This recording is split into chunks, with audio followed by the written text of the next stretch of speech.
Is your printer not printing because the wrong printer is selected? Don't worry. In this video, I'll show you how to set a default printer in Windows 11 in just a few simple steps. If you need instant support, you can call the number on your screen. First, click on the Start menu and open Settings.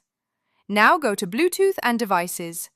Then click on Printers and Scanners. You will now see a list of all installed printers. Click on the printer you want to set as default. Now simply click on the Set as Default button. If you don't see the Set as Default option, here's the fix. Scroll down and turn off this setting. Let Windows manage my default printer. After turning it off, go back and now you'll be able to set your printer as default. And that's it. Your default printer is now set. If this video helped you, don't forget to like, subscribe, and share it with someone who needs it. And if you need any help with your printer, feel free to call the support number shown on your screen.